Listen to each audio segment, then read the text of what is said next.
Hello, Jonathan. Today is March 10th, and happy Monday. Happy Monday. And I watched your last video, and I love you, but I have to disagree with you for a couple of reasons. And I'll admit I haven't given this much thought before saying all these things, so we'll see if any of this makes sense.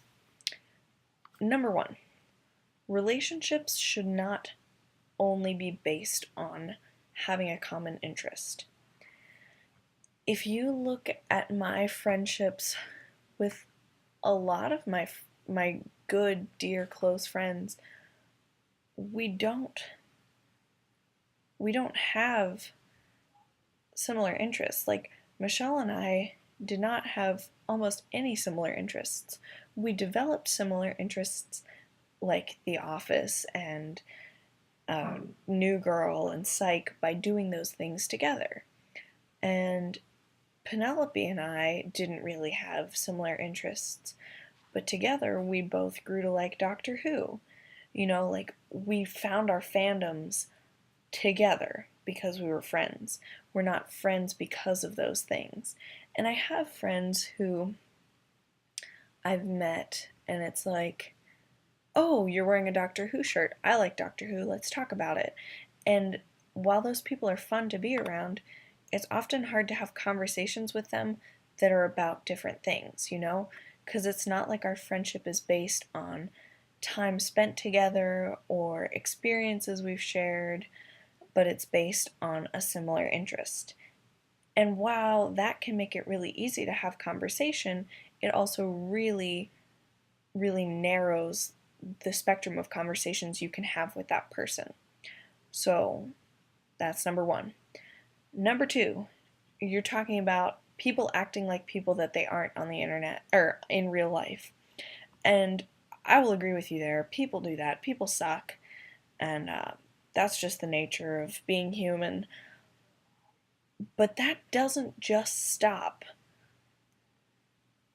in real life. That happens on the internet. I mean, you see that in the crazy examples of pedophiles in chat rooms, but you also see that in yourself. I mean, Jonathan, I know you, and you are awesome and full of opinions and ideas, but if you were to look at your Facebook page, the only thing I could get from that is that you like Monster Hunter. And while that's a big thing about you, that's not your defining characteristic by any stretch of the imagination. You are so much more than your fandoms. Ooh, I think I just offended some nerds.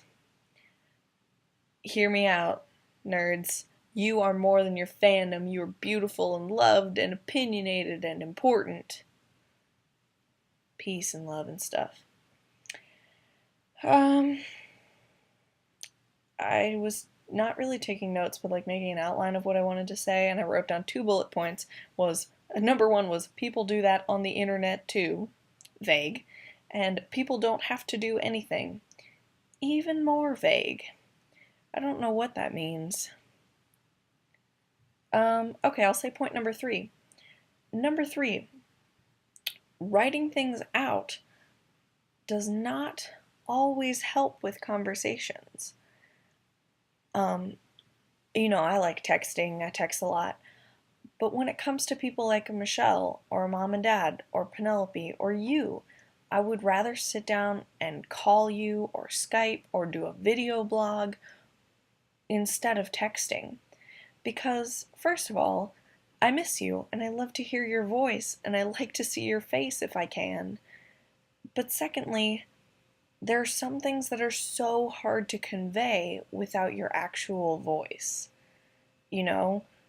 Like facial expressions can't always be conveyed through emojis or your tone of voice through little things between asterisks. Asterisks? I think it's asterisks. Ass. Inappropriate.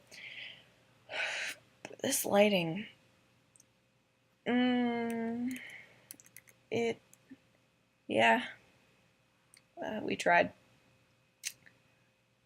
What was I saying? Conversation with people. It's just, you,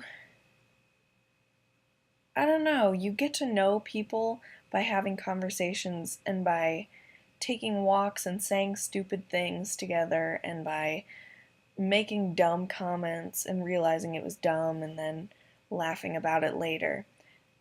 That's how you get to know a person. Because, believe it or not, John, I don't want to just know the good things about you. I don't want to just know what you're interested in. But, like, I want to know you as a person. I want to know your experiences and why you are the way you are and how you pronounce certain words and the awkward faces you make when you say some things. And I want to hear you trip over words, and I don't want to have to reread the same thing I want to say to you over and over again before I decide to say it. So I think there can definitely be depth in relationships formed over the internet. I'm not disagreeing with that. But I don't think you can say that there's more depth to them than friends you have in real life. And I'm just going to put this out there. There are two things that could be wrong with your relationships in real life. One, you might not know the right people, which I don't think is likely, because I know the people you know, and there's so many of them who are fantastic and wonderful, and just people who care and love and are great. And then number two is you're just not willing to put in the effort. And this isn't an attack on you, but I'm pretty sure that that's the one. Because I have friends who have said to you, hey John, you should be friends with them because they're cool. And you're like, yeah, maybe not. And that's super lame. Why would you take the time to get to know people on the internet if you won't take the time to get to know the people who you're going to see every single day for the next however many years you're in high school? So yeah, I hope your internet friends don't hate me. I'm sure they're all great. They all make me laugh all the time. But real friends are super important and are super great for you. So yeah, I love you and stuff. Bye!